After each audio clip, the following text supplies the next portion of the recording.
Good morning, guys. It's Jack here with Cowbell Farm, and we are in for our second installment, our second episode of our preparation series. I have a whole bunch of stuff behind me here. This is not everything. This is just some random stuff that I decided to go through the house and pick up. So what we're going to talk about today in this little section is not in depth in any certain category. This is just a basic, a basic like 10 steps of things to get in place. We're going to talk about power, communication, possible utilities are out. Your focus should be on basic survival needs like water, food, shelter, warmth, security, communication. And here's a breakdown of must-haves for the first 48 hours to the first week. Top priority. You probably already know what this is, but that is water. Water purification. We kind of hit that last time. I am going to put a video in here of my filter and show you the parts of it, but I'm not going to try to bring that out here and break it down right now, so I'll just add that in. This is my water filter. So I have a spigot here, and then this is the bottom bucket where the reservoir is that drains from the top. And then the top has a Gamma Seal lid on it. And I have mine setting up on a table so that we can get to the water easily. And then we will take this Gamma lid off. And there are the two filters down in here. And we put water into the top here, how the filter works. And then the water will go through these and it will drip down from these into our bottom reservoir, and we have nice, beautiful, filtered water on demand at all times. So this is just, I did have two white buckets, and I ended up accidentally grabbing the wrong one and having a nice little display of Tractor Supply on here. But these buckets are about $5 or $6 a piece. Food grade, make sure they say food grade, BPA free. You don't want a painter's bucket or anything that's going to make all of your food taste like plastic. This is just water, so it's not drawing that much. And for all the people who say don't put water in plastic, do you ever drink out of a water bottle? Point made. I like to take the water from here and actually fill up glass containers like these gallon jugs here, and fill these with water and put them up, and then pull these out as I need them. And then all of my water is stored in glass containers. However, right now I have wine in all of my glass containers, and this one is getting ready for my class on making wine sometime this winter. But back to our filter. This works great, and I've had no problems out of it. I do, however, like I said in my last video, I'm not going to buy these filters again because these just seem to not do as good this time around. And I think they were called Nespero or something like that. It's supposed to be a Berkey knockoff kind of, but I wasn't that pleased with it. So we will do a different route next time. I think I'm going to try the filters that Jess from Roots and Refuge recommends. I think it's one that they made, and I want to try it. It's a ceramic filter instead. So I'm going to go that route and see how it goes. But there's just a look at the little water filter system. So one of the things that you will need is 1 gallon of water per person per day. And that covers drinking and cooking and things you would need for that purpose. And maybe rinsing off, washing off. Turn up, go. She's going to be in my way all day, I'm sure. So that's first off. Second off is being able to purify your water. So I found this little bundle of LifeStraws. I got it at, I think, Mike's Merch or somewhere like that. You can take it hiking, fishing, fitness, kayak, boat, all these things. And I will put a picture so you can kind of see. But if you can see the stats that it has, it's pretty good. Now, long term, you wouldn't want to use this, but if you had to just drink out of a mud puddle or out of your swimming pool water or out of some kind of reservoir, this would work. It will get you by. It says that, I'm trying to see how many gallons it says. It says it removes 99.9999% of parasites, 99999 of bacteria, and 999 of microplastics. So there is a list on the back right here. I'll try to zoom into this, that shows you all of the things that this actually takes out. So in an emergency situation, this would be ideal. We carry these if we go hiking or anything, because you never know what's going to happen. We have these in smaller ones. They make a mini also, and the amount of, it says filters 1,000 gallons. Each one of these, so this is 3,000 gallons of water that you can do with just these 3 little LifeStraws. So check those out. LifeStraw actually has a website. I will try to link it in the description. Another thing is you can use for water purification is those portable aqua tablets.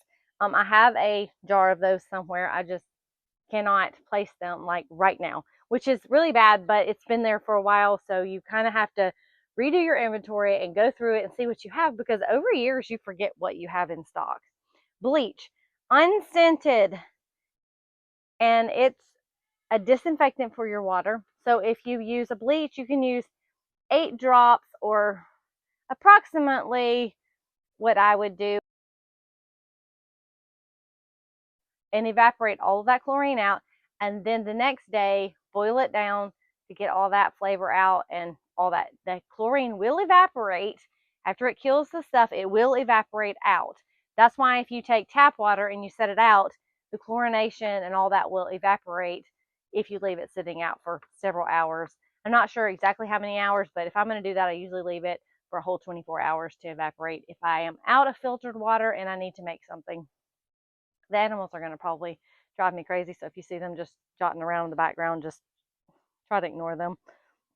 It says it takes 8 drops per gallon, which, you know, that could be like a teaspoon, but I just kind of play it by ear. And I don't use the jelly kind of bleach either, and so you don't want like a lavender scented or any kind of gel. You want like just real Clorox as well. Okay, let's move on to food. Food, non-perishable, no cooking needed. So none of these would have to be cooked. So you could just open up this can of beans from the store and eat it right there. I have roast. This is just beef roast with garlic and peppers in it, and it is just ready to open up. You could heat it if you wanted to over a little fire source, but you don't have to. And then I have a vegetable. This is squash and onions that I canned, and this can just be eaten as is. With these two, you could just eat the beef rocks. This is actually dehydrated ground beef that I put up for long-term storage. So it's just dried beef. You brown your ground beef, put it in the dehydrator, brown it. These are just mixed vegetables that are dehydrated.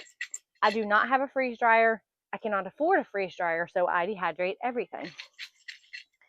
And then you can also pick up these little things of like soup mixes and things like that to have long term, and just put them on your storage rack. I think these are about $3 or $4 a bag, and I picked these up at like Ross or TJ Maxx or places like that, because they tend to have them on sale at those places. And then you can just add water to that and keep going. This is liquid gold, or it is Kerrygold ghee that I rendered. So I render down the butter, get all the milk solids out, and then make it just a shelf stable. You don't have to can it or anything if it's in the shelf stable mode, which is getting all the milk out. There are videos where people can milk and can butter and put it on a shelf. I mean, they sell canned milk and packaged milk in a container on the shelf that's warm. So it can be done. That's up to you, whether you're a rebel canner or not. I just prefer to get the milk solids out, then I don't have to worry about it. Then I can just vacuum seal it shut and be done with it. One of the other things that you could do is protein bars. I'm going to look at my sheet so I don't miss anything. Granolas, freeze-dried meals if you have a way to heat water, just like with these dehydrated meals. Peanut butter and crackers, and always have a manual can opener, because a lot of people don't even have those anymore because of electricity. And if the power is out, then you cannot open your canned food. So have manual can openers. I recommend that highly.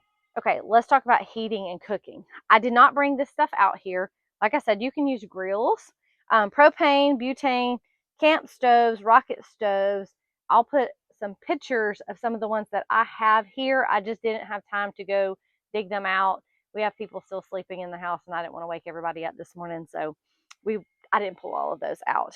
Fuel stored safely, like propane, your little tanks.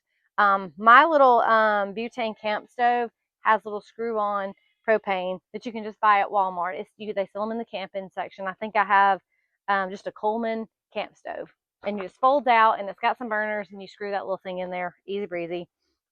We have lighters and waterproof matches. Lighters for lots of things, and I recommend having a bunch of these. And these just came from the Dollar Tree, so they don't last that long, but I stock up on these and keep a bunch of these on hand, because number one, we end up losing them all the time, because I'll bring it out to burn some garbage out here. As you can see in the back, we have boxes, but we can't burn because there is a burn ban right now, so we just have them stacked over there, and it hasn't rained. We were hoping for some rain so we could knock them out, but nope, not yet.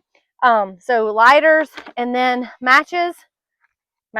Always have matches on hand, because if your lighter is out, and matches are pretty cheap to buy, you can get them at the Dollar Tree, you can get them at Walmart, you can pretty much find them anywhere, in your grocery store, any places like that, and you'll have those. Fire starting tools, cotton.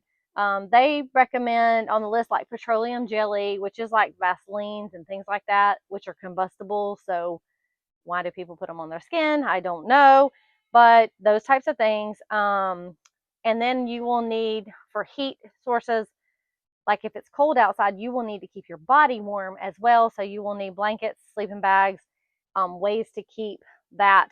And we will go into a little more detail on that at a later point. But one other thing I want to hit is if you have a tent, if it's in a cold climate and you have a little pop-up tent that you can fit 4 or 5 people in, and that's the size of your family, you can all climb into that tent in your living room and keep body heat in there. So there are ways to stay warm with tents and blankets, even though you don't have fireplaces or anything like that. There are still ways to stay warm.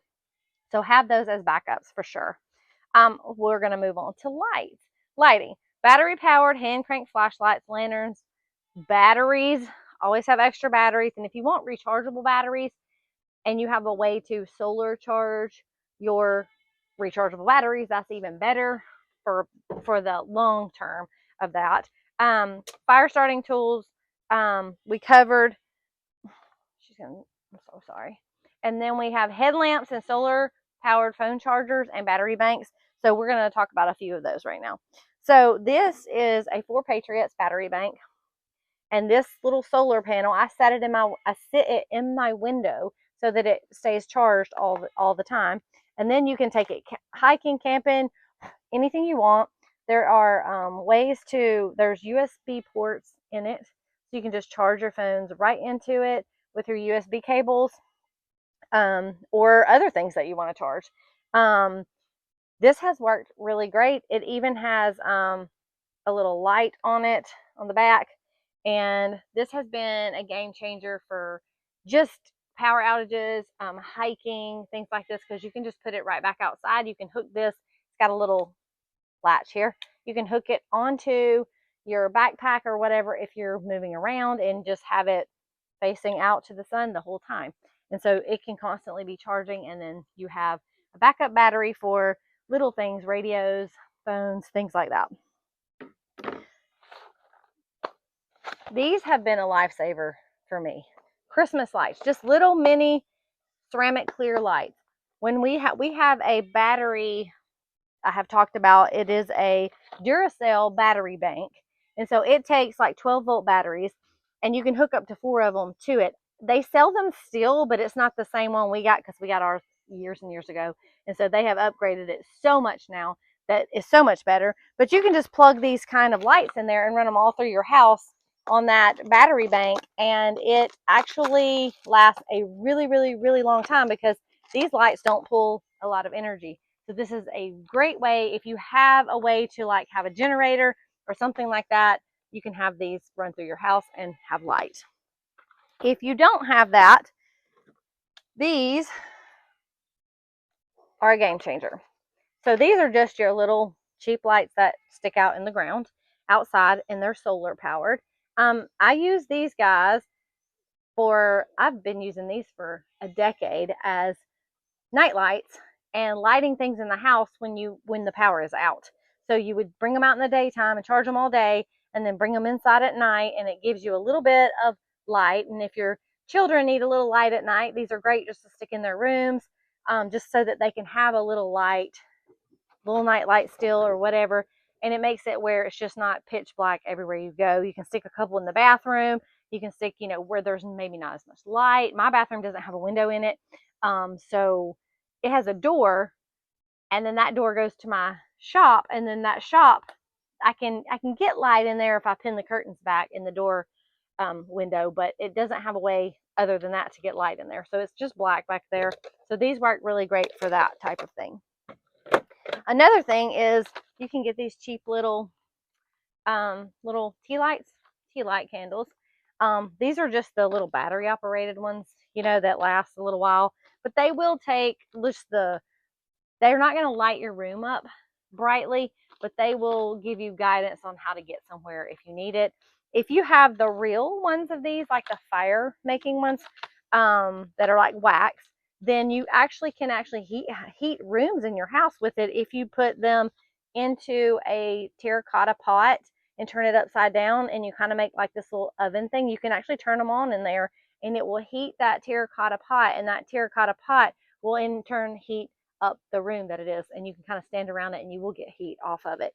But you don't want it to be in a huge room. You would want to block off any doorways with blankets or curtains or things like that. We do that in the winter to keep down keep the heat from the fireplace into the rooms that we want it. We hang up curtains, and we got curtain rods that we pull across the doorways to keep all of the cold air from just rushing through. Some more lighting things are emergency candles. These are just Dollar Tree special, and these say 5-hour emergency candles. So I think that it is a 6-pack. I'm thinking it doesn't actually specify, but it says 5 hours. So I'm guessing each one of these burns 5 hours. Or 6 times 5. There you go, 30 hours. We have headlamps. That way, if you need light and you need hands off, you can just pop it on your head, turn it on. Maybe. There we go. It's on. You just can't see it because it's daylight out here. This has a strobe light, and it has that. So this makes really good for like if you're trying to cook or do something, you can actually just do this. I have used these several times when power outages, and it also rotates as well. So you can move it to face different directions or whatever. I have a couple of those. These are just is that like that Walmart brand, the Ozark Trail or whatever that little mountain thing is. I'm not exactly sure what that is, but I will put that in the link as well. These little guys. This is just a battery operated string light that light up. These could go across your countertop or places that you needed to get. This stretches out into a line. So these would be amazing for short term. The batteries will die. There is batteries in here. And you could get backup batteries to go in here as well. But these would be great for that type of thing as well. And then we'll move on to a different category, which is light lanterns. And they make these kind of lanterns. This one's just batteries, but they do make these that have solar charges as well. And I will have a link to a page with all types of stuff in one of these. I'm not sure if it's going to be in this video, but it may be in the description in this video of all the things that you would need to buy for that type of thing. I may link it to all the videos just because that way it's there. That way you can find it in this like playlist series. So these work really great, and they have little hooks so that you can hang them up. And I just pulled that completely off of my lantern. Why wouldn't I? So you can just hang that up. They do make these with the solar charger that actually have charging ports for your cell phones and things like that as well. So it just depends on what price range you want to get. This one is just I don't remember where I got these. I do a lot of like, I used to go to Casboys and Mike's Merch, and I will pick up things from there that is cheaper. That's a good place to go if you have a Mike's Merch or somewhere that's like a merchandise seller that's like, they get all the stuff that didn't sell and then they resell it. They buy it at a bulk. Flashlights. Let me turn this a little bit. Flashlights. You have big flashlights and we have small flashlights. We keep these little small flashlights in like every room of the house because you never know where you're at and when you might need to grab these. The downfall with these guys is I have 3 or 4 or 5 of them, and they're all dead because this is not going to do me any good. This is the perfect example of how this will not help you in any way, shape, or form because it doesn't work. I need to put new batteries in those. This is a rechargeable flashlight, which is pretty bright. It's got good luminous, and it is also a taser. So taser flashlight, perfect. Helps with keeping animals in check. Get them off your porch. Stunning like someone. Your husband don't listen. Just kidding. He would use this on me in a heartbeat if I touched him with it. So I do not want to do that. I have not ever touched this on. I just don't want to tase myself. I have sciatica sometimes, and it pretty much feels like I'm getting tased. So I don't want the real thing for sure. So those go over some of the lighting things, which that was a long little thing right there. So the next thing we would have to do is shelter and warmth. So let's talk about that for a second. Shelter and warmth. Emergency blankets like Mylar, tents and tarps for outside shelter if needed, duct tape, paracord, plastic sheeting for insulation to seal windows, extra gloves, extra socks, extra clothes, like layers that you can put on and do things like that.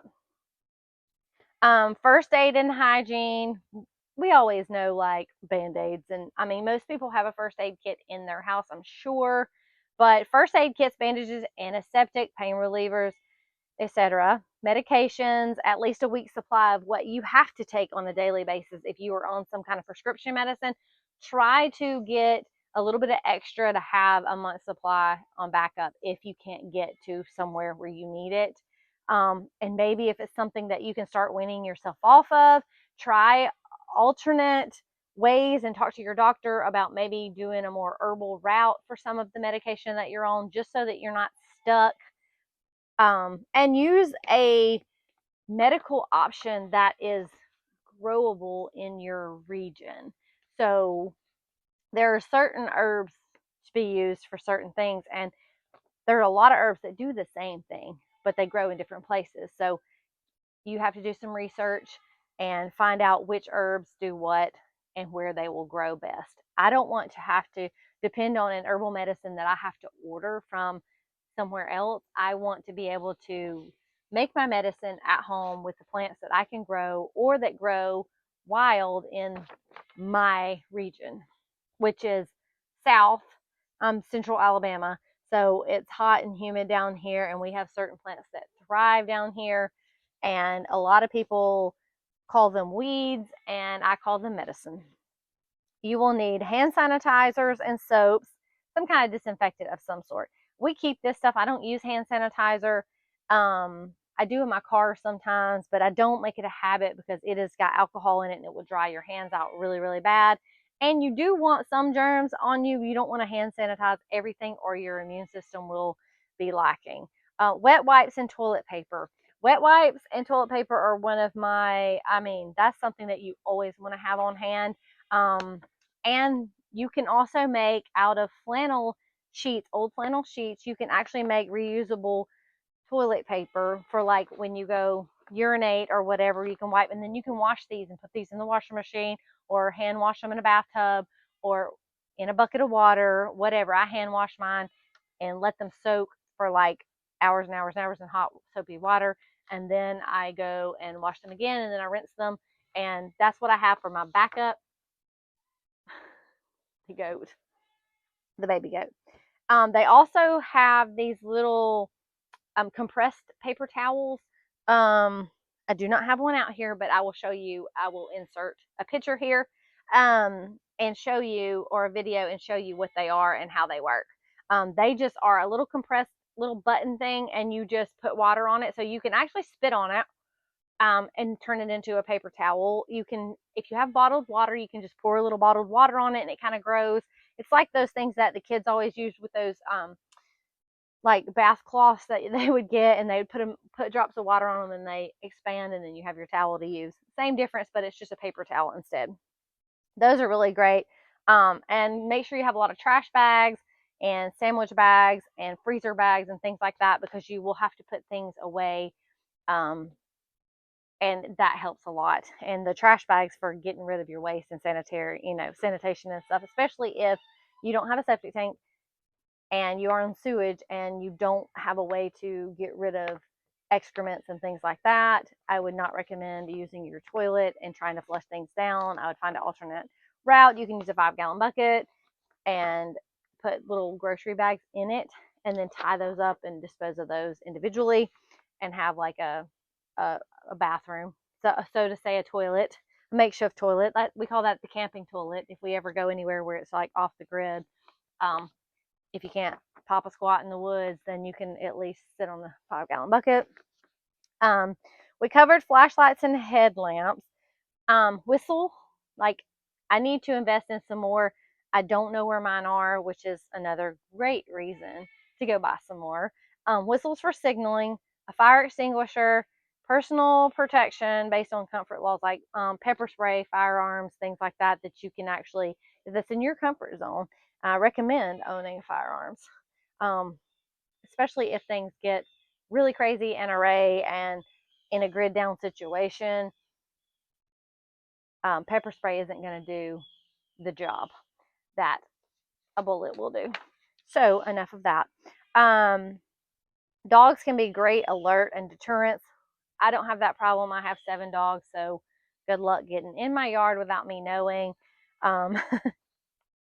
because they will let me know for sure.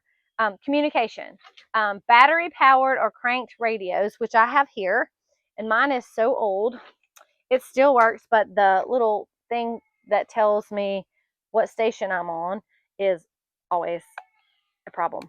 But you can turn this on, put your little antenna up, and the way that it does is it has a solar charger on the top. It also has a flashlight. It has a power button here with the flashlight, and so it has a built-in flashlight, and it takes, well, there's batteries. It takes 3 AAA batteries, but you can also put rechargeable batteries. And then it has this little lovely hand crank, so that you don't have to have solar. You can just do this to power your radio, to hear, to use your flashlight, whatever it is. This is just called a hand crank radio, and this is a NOAA radio. And you can change it from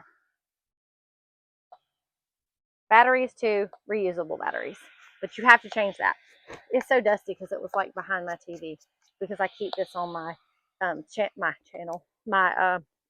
mantle, not channel, mantle. And this little thing always falls off the front, so I need to glue it back on so that I know kind of the region I'm in with that. So that is a really good thing to have. We did already talk about that. Walkie-talkies and extra batteries. I do not have walkie-talkies. I have been doing research on which long-range walkie-talkies are probably the best, and I just don't know. I've done reviews and I've read all the statistics, and it would be kind of trying them to see how they work. Some of them go up to 10 or 15 miles, but that is, I would say that is saying there's no tree coverage or whatnot. Because if you live out in the middle of the woods and you got blocked, you know, frequency, then that's not going to help you out. So you might get a couple miles out of them. Always have printed emergency contact lists and local maps, because if you can't GPS anything on your phone or call someone, you know, and you still have a landline, you may be able to, but most people don't have those anymore. But being able to already have a plan, like we talked about in the previous video, having a plan already established is key. So let your family know, hey, in this situation, if there's something, hey, within 48 hours, let's all meet at so-and-so's house, or let's all be in this central location, or whatnot. Something like that. So we call that meeting points. Yeah, meeting points. And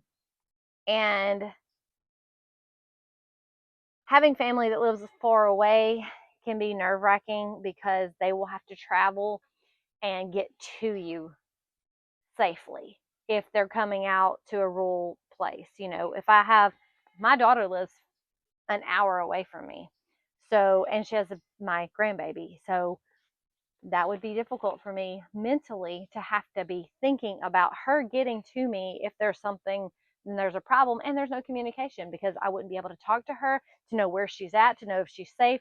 It would just be like, okay, if you're not here within 4 days, then we put out a posse to come hunt you down, or something like that. Which I don't even know if that would be available. I just pray that if anything happens like that, that they would be able to get to us, and that God is sovereign and He will protect. Important documents and cash. Always have cash, because people are getting away from cash, but please use cash as much as possible. I know it's not always convenient, but with cash, number one, most of the places, it's cheaper to check out when you have cash than it is using a card. Second of all, when we had that tornado come through a few years ago, and we didn't have power for an entire week in our entire town, we could not buy things at the store or at the feed store without having cash, because none of the card machines worked. It was all obsolete, like nothing worked. So if you didn't have cash, then you could not get in there, and the banks couldn't get your money out, because the banks didn't operate, because they didn't have access to the computer. So it was a nice little example of kind of like, whoa, like you really do need to keep things like that on hand. Small bills in cash too, not just like $50 or $100 bills, because people don't have change a lot of times at companies anymore like they used to. Tools and miscellaneous, okay? Multi-tools and knives, work gloves, ropes, bungees, zip ties. Oh, zip ties are my best friend. Notepads and pens. Always have backups in case you have to write things and you can't put it in your Google calendars. And then pro tip of the 5 C's of survival that can help you prioritize: cutting tools, combustion, container, cordage, and cover. And so this is the little 5 steps. And these kind of, the 5 C's. So if you kind of remember the 5 C's: cutting, combustion, container, cordage, and cover. That covers you cutting tools, knives, multi-tools, any kind of thing like that. Combustion is anything that helps start fires. Container, water and purification, storage and purification. Cordage, paracords, ropes, things like that. And shelter, tarps, tents, whatever you need for those types of things. So that covers a few of the things that you would need. And I will, again, be doing a in-depth on lighting and things like that. And then we will do an in-depth on types of food as well that you can store for long-term storage. Canned foods, just, this does not hurt my feelings at all to eat this 5 years, 6 years from now. Like, I am not bothered by that any way, shape, or form. If this is sealed and there is a suction and it's air vacuum sealed shut, the food in this should be perfectly fine. If it is not, that's why we don't put the rings on and keep them on. is if this comes unsealed, that's when you get botulism. And if you keep your rings on, that is how it can seal and unseal. If your temperature changes in your place where you're keeping these, it can suction back. Even if it had opened, it can actually suction back, and that's where the bacteria grows. Even though it reseals itself, oxygen has gotten in there, and that's where bacteria grows. So we make sure that we put everything without any seals, and that way, rings, so that if it comes unsealed, then the top will fall off. There will be mold on there. I've had that happen, and there had been a coating of mold all on the top of your meat, or your vegetables or whatever. It will do that. Now this, there is, if you look in there, I don't know if you can see very good, but there are some little gray pieces at the top, which just means it's not under any broth, but it's completely fine because there is no oxygen in here. That doesn't bother me at all. It's 100% safe to eat. So that doesn't bother me at all. So if you have any questions, put it in the comment. If there's something that I didn't cover, I plan to get to those things in more depth. This is just like an overview of like a grid down situation or a natural disaster that could happen, anything like that. One of the things that I have learned is I've been prepping and having preparedness for over a decade, and we've never been through huge crises like storms that put things out maybe a week or so. But what we have ran into is job loss. And job losses, it saved us to have preps and to be able to put things back. It has saved us multiple times, just to be able to have dinner, because we didn't have jobs at the time, or things fell through and it took a while to find another job, and then you have no income coming in. So the backup has always been good.